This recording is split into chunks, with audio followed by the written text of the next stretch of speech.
À la page 3 de l'annexe H de mes notes de cours, on étudie maintenant les symboles mathématiques de base qu'il faut connaître là, pour passer à travers mon cours. C'est des symboles que j'utilise dans mes notes de cours, dans mes présentations. Évidemment, c'est des symboles qu'on retrouve dans d'autres livres de physique et que d'autres enseignants utilisent également. Donc, c'est pas mauvais d'en prendre connaissance correctement. L'addition, quand je veux représenter l'addition, évidemment, comme tout le monde, j'utilise le plus, la soustraction, le moins. La multiplication, ben, elle a plusieurs versions. J'en utilise quelques-unes dans ces versions-là. Évidemment, le multiplié classique, mais également des fois l'étoile. Donc 2 étoiles 3, ça peut vouloir dire 2 fois 3. Et le point aussi peut vouloir dire 2 fois 3. Ce que j'utilise souvent, par exemple, parce que à la longue, je m'aperçois que ça prend moins de place dans mes textes, c'est des parenthèses. Je te donne un exemple de ça tout à l'heure, mais des parenthèses successives veut dire qu'on multiplie ces choses-là successives. Et des fois, rien veut dire une multiplication. Des exemples de ça, ben, A fois B, écrit comme ça. A fois B avec l'étoile, A fois B avec le point, tout ça pour moi c'est une multiplication des deux termes. A fois B avec des parenthèses, c'est une multiplication de A par B. Et AB, c'est une multiplication de A par B. La division, j'utilise la barre oblique, le divisé, la barre horizontale. Donc, des exemples de ça, je veux dire A divisé par B, ça se peut que je l'écrive comme ça se peut que je l'écrive comme ça, quoique plus rarement, et ça se peut que je l'écrive comme ça. Le égal, pour vouloir dire est égal à, mais j'utilise aussi le est approximativement égal, ou souvent pour dire que j'ai arrondi la réponse. Donc, je préfère celui avec les deux vagues, là, qui paraît beaucoup plus que une ligne et une vague sur le dessus.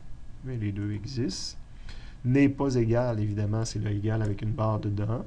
Tend vers, ça je l'utilise fréquemment fréquemment. Je l'utilise à quelques endroits dans mes notes. Donc, une flèche vers la droite peut vouloir dire tend vers. C'est sûr que ça dépend toujours du contexte, là, mais exemple, A, flèche, 4, pourrait dire A tend vers la valeur de 4. Plus petit que, tout le monde connaît ça, mais est beaucoup plus petit que 2 barres. Est plus petit ou égal, j'ai tendance à l'écrire comme ça, contrairement à juste plus petit puis égal à côté. Est plus grand que, beaucoup plus grand 2 fois, plus grand ou égal, ben je mets un plus grand avec une barre en dessous. Plus ou moins, fréquemment, moins ou plus, je pense que je n'ai jamais utilisé. Il est là parce que il était là, je pense, dans l'annexe du livre de physique de référence que j'utilise. Donc, dans les faits, ça donne la même chose d'écrire plus ou moins 10, en voulant dire plus, la valeur plus ou la valeur moins 10. Puis moins plus 10, ben, c'est comme à l'énumération, on dit moins 10 ou plus 10. Dans les faits, ça ne change absolument rien. La variation, l'opérateur delta. Donc, la lettre grecque delta, qui veut dire finale moins initiale, variation d'une valeur. La sommation, ça, les étudiants des fois ont un petit peu plus de difficulté. La lettre grecque sigma. Donc, d'écrire sommation de x, ça veut dire x1 plus x2 plus x3 plus toutes les autres valeurs de x. Est proportionnel ou inversement proportionnel? Ben, est proportionnel, c'est ce petit symbole-là. Ou est inversement proportionnel? Ben, c'est... Tu dessines le proportionnel, mais tu mets 1 sur la chose par rapport à laquelle tu es inversement proportionnel. Donc, exemple, proportionnel à la température, j'écrirai proportionnel à T majuscule, puis est inversement proportionnel à la température, j'écrirai le proportionnel, mais 1 sur T. La valeur absolue, 2 lignes. Il y a des versions, des fois, que c'est chaque côté, je mets 2 lignes. Personnellement, je retiens la version officielle présentement qui met une ligne chaque barre de ma valeur ou de ma variable.